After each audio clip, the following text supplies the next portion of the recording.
What's up, y'all? So my parents went on a trip, right? He left his car. So what we're gonna be doing is detailing the inside. The inside, it kind of just needs a little bit like vacuum, maybe a little bit of scrubbing on the rugs, you know what I mean? Some steam cleaning, chemical cleaning, and then the final application of the UV shine and protection on everything, so it looks a little bit, shinier. So if you guys want to learn about, detailing maybe your cars, or maybe just in general some tips and tricks kind of sort of thing, this might be a video for you. Or if you just want to chill, I might be talking through it. I'll probably be talking through it. You're also gonna want to wear clothes that you probably don't care about, and some knee pads if you're gonna be working on mats, which I don't think we're gonna be working on mats that much, but when we vacuum and stuff like that, they're very helpful. But for the Tornador, it takes about, I think, 70 to 110 psi.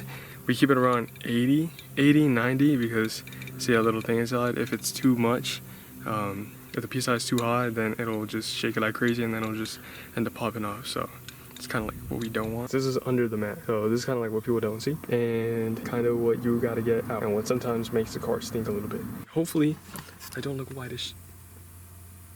Are you fucking serious? Let's see how this goes. Let's probably get you guys watching this, right? Yeah, fuck me. Okay, now you guys can see everything. Wow, this is so ass. Look at my hand, it's white as shit.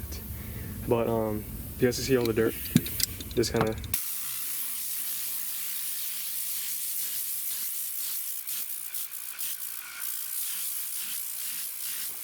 Obviously this is kind of just like a quick pass, but see how much kind of like just came out.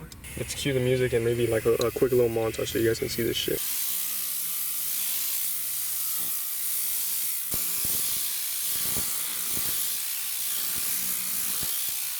So as you guys can see, this does a great job of just cleaning everything up. It picks up a lot, and I mean a lot of, the small particles and shit that you usually have trouble taking out.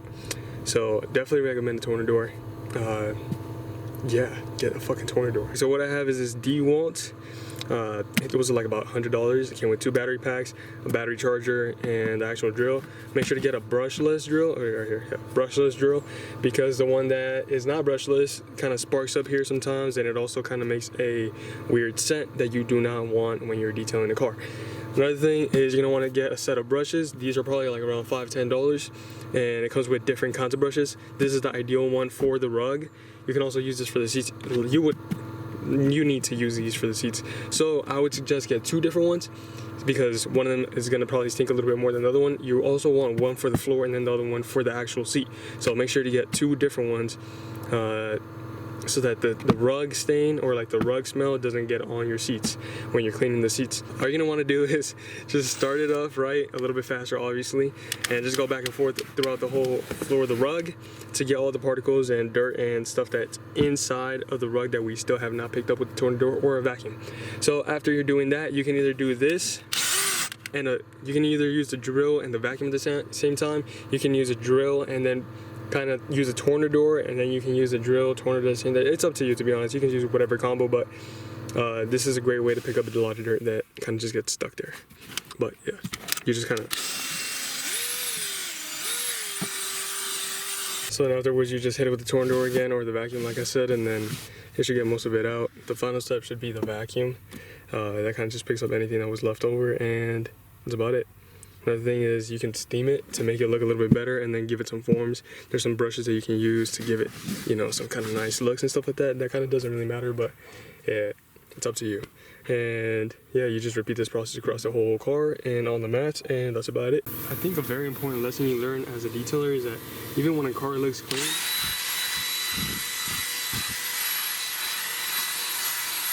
it's not really clean, and every car needs the same amount of attention to detail. So always put the effort that you need to put into the vehicle, even when, like I said, it looks clean. Obviously you're not gonna get all of it out, but try to give it your best, you know what I'm saying? Alright, so this is kind of like the before. So this, I already kind of started hitting this area, but we'll get this, you know what I mean? These are kind of like some of the results after. So this is without even vacuuming. This is just Tornador and brush. This is here because I Tornadored the back. But with the vacuum, this should all be clean. Alright, so here it is after the vacuum. Not like kind of spotless. There it is, all of it. I mean, there's a stain right there, but we're not doing stain removing. We're kind of just doing a deep vacuum. Finally, the one that you guys saw was really dirty. Yeah, this is it. It looks kind of like messed up in the camera, but it's not that bad. Like the material looks messed up, but yeah. this is it. Now we're just gonna kind of steam everything. Just walk around the whole car, spray it down. Not too much on the electronics. Then you get your steamer, whichever kind of steamer you want. I think this is a McCulloch or whatever. Really basic steamer. It doesn't keep the same amount of steam coming out the entire time, so I would recommend maybe if you want, go with a different one. I don't know which one, but this one kind of just gets the job done. If you want, for the first spray, you spray at the floor because sometimes it's like too much water. So spray at the floor, and then the steamer isn't really to like wet anything. It's more like to get the dirt loose and ready to get picked up by the rag.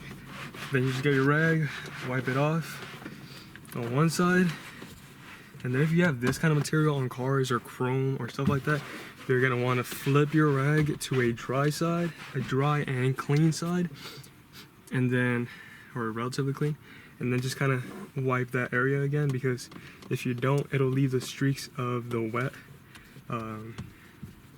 wet swipe or wipe that you just did. So make sure to do that, and this kind of stands out to the client a lot, so it's kind of a big thing you gotta pay attention to. The thing with the chrome kind of like shines a little bit more and you can kind of see it a little bit more, but it's the same idea.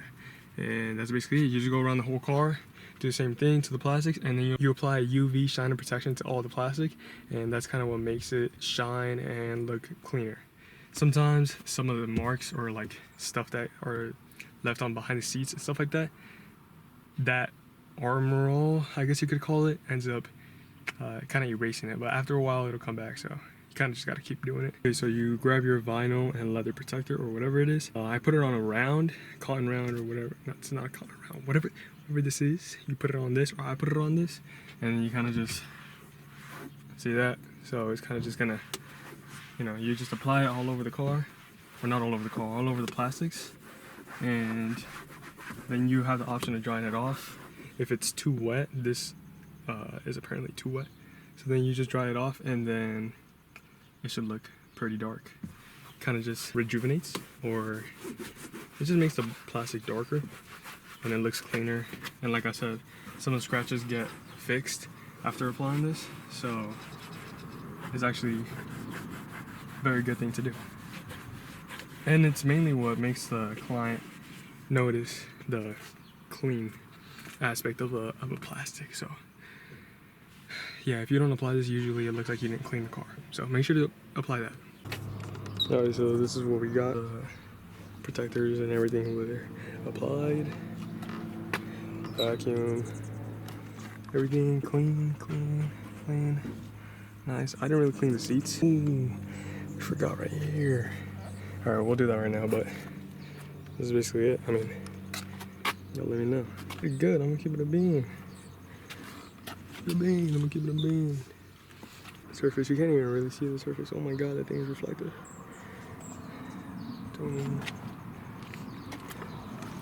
And door panel. Alright, so I'm gonna just recap real quick.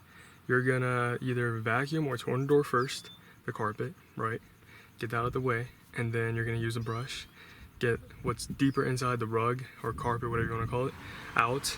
And then after that, you're either gonna vacuum or Tornador. What I like to do is Tornador, brush, and vacuum. Kind of just finishes it off nicely, and it's proven to be pretty effective. Usually you have to go back and forth, so don't worry too much if you're using the Tornador and it keeps getting one side dirtier and the other side, you know what I mean, going back and forth. Don't do that too much, maybe like once or twice if you want, and then afterwards just pick it up with your vacuum, because that's kind of just gonna keep blowing back and forth because you're blowing it everywhere. After that, you're gonna have to steam. Well, first you apply the chemical, the cleaning chemical. Another thing, don't apply the leather protectant if you haven't cleaned the vinyl or leather, because if you apply it, then that's when most of the powder and dust and everything gets stuck on it, and then that's when people complain about it. So don't do that. First, clean all the plastics, clean all the leather, clean the seats, clean whatever you got to put the protector on, and then afterwards you put the protector. So then you're gonna spray it, steam it lightly. Make sure to spray on the side to make sure that you're not gonna wet the entire dashboard of electronics with water. After that, you kind of just brush it with whatever brush. I recommend Ninja Scrub Ninja, and it's kind of just a bigger pad, and you can actually get in there a lot faster. It's a lot more aggressive as in like it gets a lot more, it covers more surface area than a brush going back and forth. The brush is cool for like aesthetics and like Instagram reels or whatever, but the real effective one is kind of like the Ninja Scrub, and there's like a star one or like a triangle looking one. That one also works, but I prefer the Ninja Scrub. So the Ninja Scrubber, and then afterwards you're gonna want to wipe it down, and after you wipe it down you apply the protectant, and it makes it look nice and shiny like that. It doesn't really shine it, but it makes it look new basically. And without that, without the actual like Armor All or whatever you want to call it, or protectant, it's gonna look dull and it's probably gonna look dirty. So like I said, make sure you clean it and then you apply that. With that, I mean, you should kind of get a happy client. You should ideally be doing the door jams, because when you open the door you kind of see the door jam, but right now I kind of don't have time, so I'm gonna go. I got other things to do right now, so if I have time tomorrow in the morning I'm probably gonna do that, but that's ideally what you would like to do. Another thing is, for example, the speaker on the driver's side has like a little bit of stains in the speaker. What you're gonna want to use for that is probably like some toothpick or something, but yeah, overall that's kind of what you do. And yeah, if you do this maybe like weekly or every 2 weeks, you're gonna keep your car relatively clean. You won't have to do as much as I did, or take as long as I did. Other than that, that's kind of it. So have a good day, have a good afternoon, whatever be, whatever do, I push off, come to the door, and I'll see y'all when I see y'all, and yeah, goodbye.